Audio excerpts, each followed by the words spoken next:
Establishment of the National Human Rights Commission. The National Human Rights Commission, NHRC, of India is an important body responsible for protecting human rights in the country. It is important to note that the NHRC is a statutory body, meaning that it was created through laws made by the Parliament, rather than being established by the Constitution itself. The NHRC came into existence in 1993 when the Parliament passed the Protection of Human Rights Act, 1993.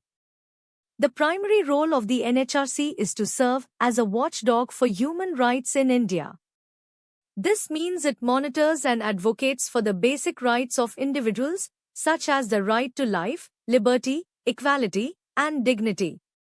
These rights are not only guaranteed by the Indian Constitution but are also reflected in various international agreements and covenants that India has committed to. The protection and promotion of these rights are enforceable by courts, demonstrating the legal framework surrounding human rights in India.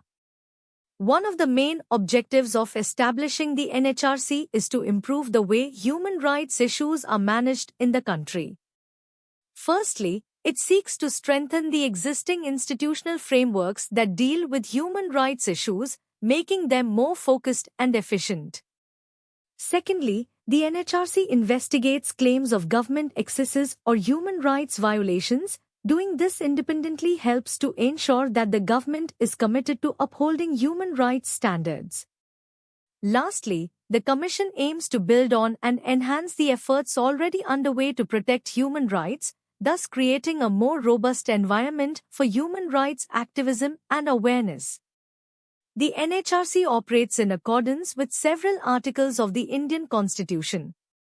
Article 21, for example, guarantees the right to life and personal liberty, while Article 14 ensures equality before the law and equal protection of the laws.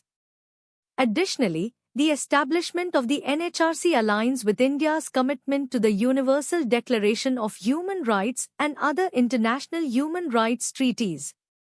In conclusion, the National Human Rights Commission plays a critical role in safeguarding human rights in India. It not only addresses complaints and allegations regarding human rights violations but also strives to educate the public and government about their rights and responsibilities concerning human dignity and justice. By reinforcing the legal frameworks and building awareness, the NHRC serves as an essential component in the promotion and protection of human rights across the nation. Composition of the Human Rights Commission in India. The National Human Rights Commission, NHRC, of India is made up of several members, including a chairperson and 5 other members. The chairperson must be either a retired Chief Justice of India or a former judge of the Supreme Court. The members can include either serving or retired judges of the Supreme Court or serving or retired Chief Justices of High Courts. Additionally, there are 3 other members who should ideally have knowledge or practical experience in human rights, and at least one of them must be a woman.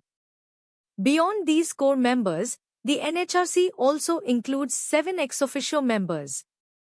These are the heads of various national commissions, including those focused on minorities, scheduled castes, SC, scheduled tribes, SENT, women, backward classes, BC, and child rights, as well as the Chief Commissioner for Persons with Disabilities.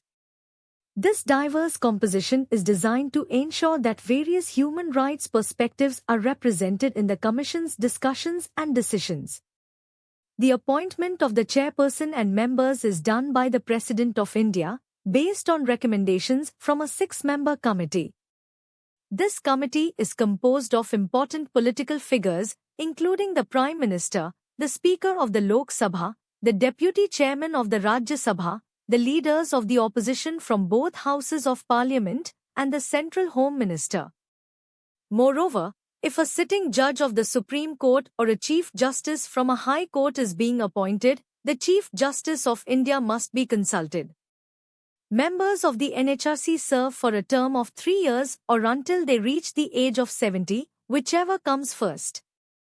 They can be reappointed after their term ends. However, once their tenure is over, they cannot take up any further government jobs, either at the central or state level. The President has the authority to remove the chairperson or any member under specific circumstances. These include situations where the individual is declared insolvent, takes on paid work outside their NHRC duties, is deemed unfit for office due to health issues, is declared of unsound mind by a competent court, or if they are convicted and sentenced to imprisonment for a crime. The President can also remove individuals for proven misbehavior or incapacity. However, this requires an inquiry by the Supreme Court. Based on the inquiry's findings, if the Supreme Court supports the removal, the President can proceed with it. The salaries and allowances, along with working conditions for the chairperson and members, are decided by the central government. These terms cannot be changed to the disadvantage of the chairperson or members after they are appointed. Such provisions ensure that the NHRC operates with autonomy and independence while maintaining fairness in its functions. In terms of constitutional backing, the NHRC was established under the Protection of Human Rights Act, 1993, which is a significant legislative framework focused on the promotion and protection of human rights in India. The articles relevant to the formation and functioning of the NHRC can be found in the Indian Constitution, particularly in the context of Article 32, which pertains to the right to constitutional remedies and the ability of individuals to approach the Supreme Court for the enforcement of fundamental rights. Additionally, Articles 39, 41, and 42 emphasize the state's duty to ensure social justice and the right to work, education, and public assistance in certain cases, tying back to the fundamental principles of human rights that the NHRC seeks to uphold. Overall, the NHRC plays a crucial role in safeguarding human rights in India, ensuring that people's rights are protected and promoted in a fair and independent manner. Functions of the Human Rights Commission. The Human Rights Commission plays a crucial role in protecting and promoting the rights of individuals in India. This organization has several key functions that help ensure that human rights are upheld in the country. Below, we will discuss these functions in simpler terms, along with relevant constitutional articles and laws.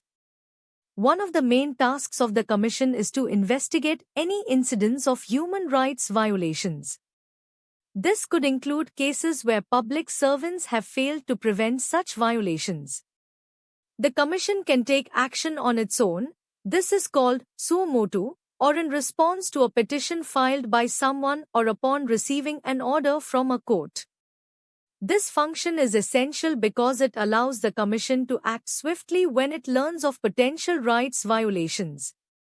Another important function is the Commission's ability to intervene in court proceedings that involve allegations of human rights violations. This ensures that human rights considerations are raised and addressed in legal matters. The Commission also conducts visits to jails and places where people are detained. These visits help the Commission understand the conditions in which inmates are living. After these visits, the Commission can make recommendations to improve those living conditions, ensuring that prisoners are treated fairly and humanely. Furthermore, the Commission reviews the laws and constitutional protections surrounding human rights. It can recommend measures to strengthen these protections to ensure that they are effectively implemented and respected. This aligns with Article 21 of the Indian Constitution, which guarantees the right to life and personal liberty, and emphasizes that human rights must be protected. The Commission's functions also involve looking into factors that may prevent individuals from enjoying their human rights. These factors could include social issues such as terrorism or discrimination. The Commission analyzes these issues and suggests solutions to address them. Moreover, the Commission studies international treaties and agreements related to human rights and makes suggestions for their implementation in India. This involves aligning national laws with international standards, as laid out in various international conventions to which India is a party. An additional role of the Commission is to promote research in the field of human rights. By encouraging studies and discussions, the Commission aims to deepen the understanding of human rights issues and solutions in India. Education and awareness are also a significant part of the Commission's work. It strives to increase human rights literacy among the general public, making people aware of their rights and the protections available to them. This outreach is fundamental, as it empowers citizens to recognize and demand their rights. The Commission works closely with non-governmental organizations, NGOs, that focus on human rights. By supporting the efforts of these organizations, the Commission can enhance its reach and effectiveness in addressing human rights issues across the country. The Commission has been proactive in addressing various complaints related to human rights violations, which can include issues such as negligence by public servants, custodial deaths, police brutality, violence against women and children, communal strife, forced labor, and discrimination against marginalized groups like scheduled castes and scheduled tribes. The Commission often takes note of serious incidents reported in the media, including deaths during police interactions, to ensure that such issues do not go overlooked. Additionally, the Commission organizes meetings and hearings across different regions to bring justice closer to those who have suffered rights violations. This approach has proven useful in providing support and resolution for victims. In summary, the Human Rights Commission functions through investigation, legal intervention, education, research, and collaboration with civil society. Its commitment to protecting human rights is vital for upholding justice and dignity in Indian society, as established under the framework of the Indian Constitution and various laws designed to safeguard human rights. The Commission's main office is located in Delhi, but it can also open branches in other parts of India. It has the authority to set its own rules and procedures. The Commission functions similarly to a civil court and holds judicial powers, meaning its processes are serious and formal. It can request information or reports from both the central and state governments or any subordinate authority. To investigate complaints about human rights violations, the Commission has its own team of investigators. Furthermore, it can tap into the services of officers or investigation agencies from the central government or any state government when needed. The Commission also works closely with non-governmental organizations, NGOs, that have valuable information regarding human rights violations. However, there is an important limitation to its powers. The Commission can only look into complaints within 1 year of the alleged violation. This means that if someone wants to report an incident of human rights abuse, they must do so within 1 year of when it happened. Once the Commission completes an inquiry, it has several options to support victims. It can recommend that the responsible government or authority pay compensation or damages to the victim. Additionally, it may suggest that the government initiate legal proceedings against any public servant found guilty of wrongdoing. The Commission can also recommend that immediate help be given to the victim. Lastly, it has the power to approach the Supreme Court or the relevant High Court for specific orders or directions related to the case. The legal framework for the Commission is established under the Protection of Human Rights Act, 1993. This act is guided by various articles in the Indian Constitution that promote human rights, such as Article 21, which guarantees the right to life and personal liberty, and Article 14, which ensures equality before the law. These articles form the bedrock of human rights in India and reinforce the Commission's role in safeguarding these rights. In conclusion, the Commission plays a vital role in protecting human rights in India. It addresses complaints, conducts inquiries, and recommends actions to ensure justice for victims, all while working within a clear legal framework established by the Constitution and specific laws like the Protection of Human Rights Act. The role of the National Human Rights Commission, NHRC, in India is mainly to suggest and recommend actions regarding human rights issues. It is important to note that the NHRC does not have the authority to punish anyone who violates human rights or to provide any compensation to victims of such violations. The recommendations made by the NHRC are advisory, which means that they are not legally required to be followed by the government or any other authority. However, the government must inform the NHRC about the actions it has taken in response to these recommendations within 1 month. Despite being primarily recommendatory, the NHRC still plays a significant role in addressing human rights violations. A former member of the Commission pointed out that while the NHRC may seem powerless, in reality, its recommendations carry substantial weight and cannot simply be ignored by the government. When the NHRC identifies a case of human rights violation and forwards it to the government must consider these cases seriously.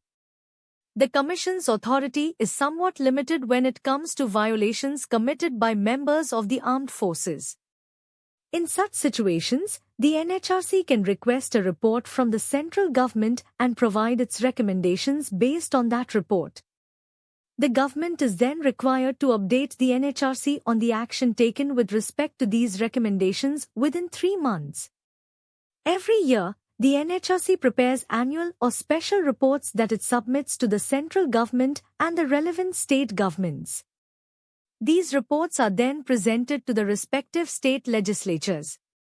Along with these reports, a memorandum explaining the government's actions regarding the NHRC's recommendations, including the reasons for not accepting specific suggestions, is also provided. This process ensures transparency and accountability in the working of human rights mechanisms.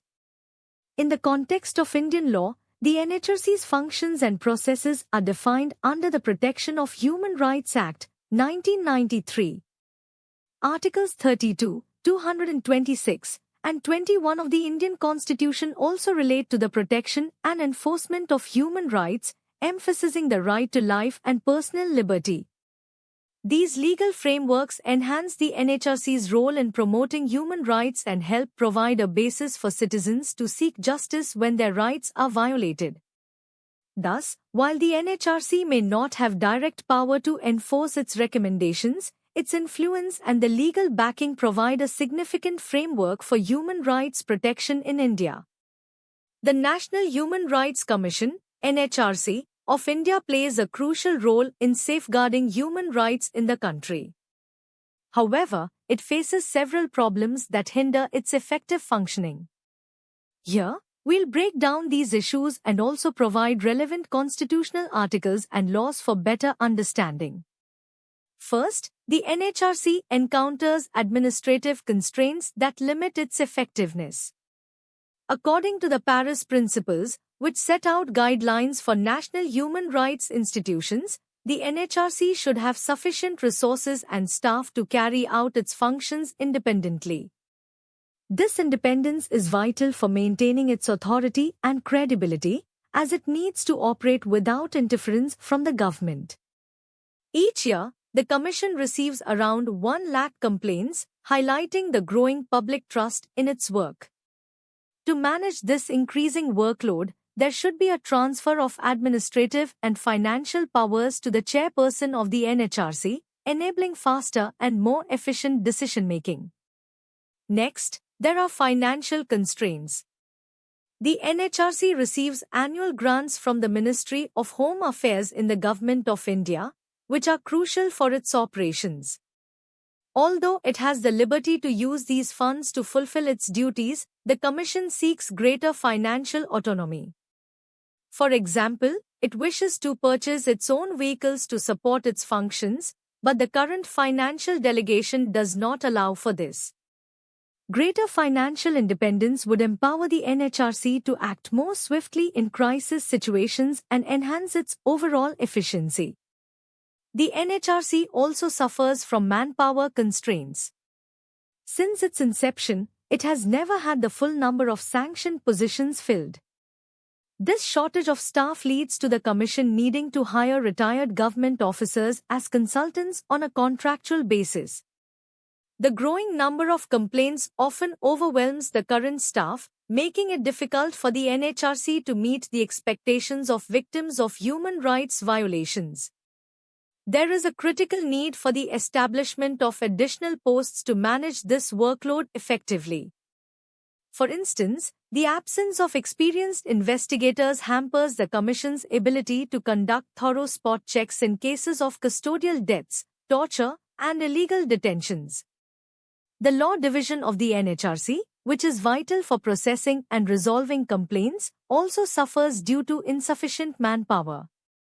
In a landmark decision in 2017, the Supreme Court recognized the severity of these manpower shortages and urged the Government of India to address them promptly.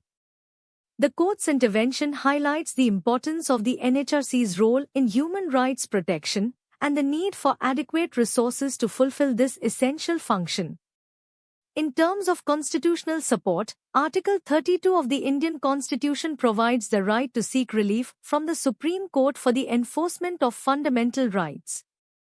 Article 226 allows high courts to issue appropriate directions to enforce